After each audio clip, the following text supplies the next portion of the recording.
নির্বাচন কমিশনের কাছে আমাদের কৈফিয়ত কতক্ষণ তারা চালাবে, এটা তাদের ব্যর্থতা।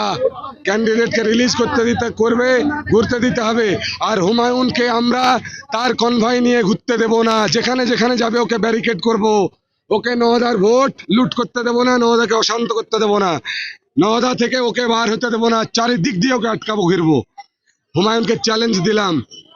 তৃণমূলের প্রার্থী মেলা রাস্তা আছে, ঘুরে যাক না।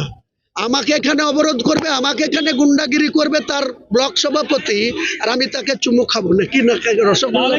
পুলিশ প্রশাসন ডাইরেক্ট, নওদার পুলিশ প্রশাসন ডাইরেক্ট তৃণমূলের হয়ে গুন্ডাগিরি করছে। এদের বিরুদ্ধে ইলেকশন কমিশনকে জাজ করা উচিত, তদন্ত করা উচিত, তাদের বিরুদ্ধে অ্যাকশন করা উচিত। ইমিডিয়েটলি নওদা থানার পুলিশ প্রশাসনকে ক্লোজ করা উচিত, তারপরে নতুন পুলিশ অফিসার এখানে নিয়োগ করা উচিত। পুলিশ দিয়ে তো করা হচ্ছে গুন্ডাগিরি, রাতভর পুলিশ দিয়ে করেছে। কেন্দ্র বাহিনীকে তো কাজেই লাগাচ্ছে না। আমার হাতে কে ক্রিমিনাল আছে দেখুক না, তারা ক্রিমিনালগিরি করছে এখানে ডাইরেক্ট দেখছে।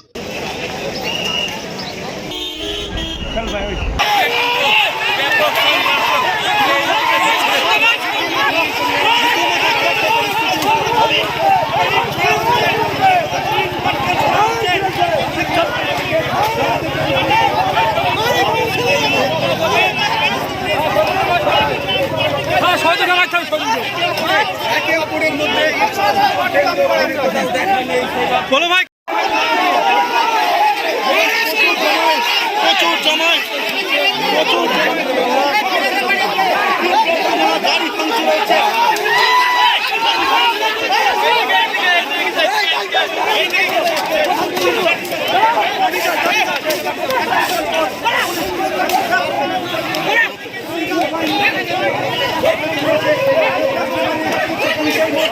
পরিস্থিতি এখানে হাতে নিয়ন্ত্রণের বাইরে।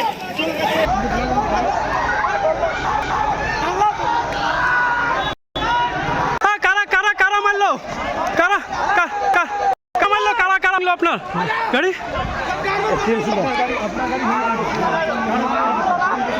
ভাই কারা ভাঙলো?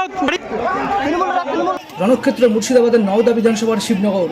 তৃণমূল ও আমজনতা উন্নয়ন পার্টির দুপক্ষের অবরোধ তুলতে ব্যাপক লাঠিচার্জ পুলিশ এবং কেন্দ্রীয় বাহিনীর। পাল্টা তাণ্ডব দুদলের নেতাকর্মীদের।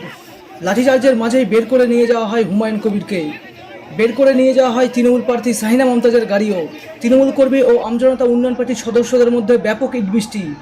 দুপক্ষকে সহায়তে লাঠিচার্জ পুলিশ এবং কেন্দ্রীয় বাহিনীর। হুমায়ুন কবিরের আমজনতা উন্নয়ন পার্টির ব্লক সভাপতির গাড়িতে ভাঙচুর করা হয় বলে অভিযোগ।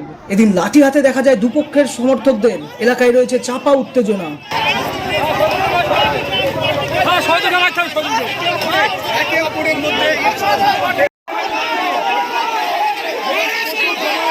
প্রচুর জমায়, প্রচুর গাড়ি ভাঙচুর হয়েছে।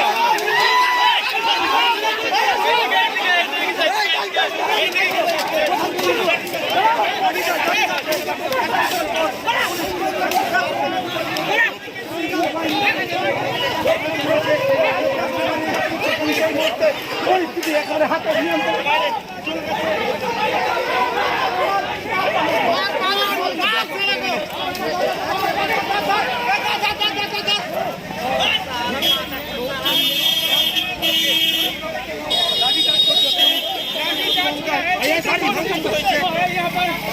গাড়ি ভাঙচুর হয়েছে।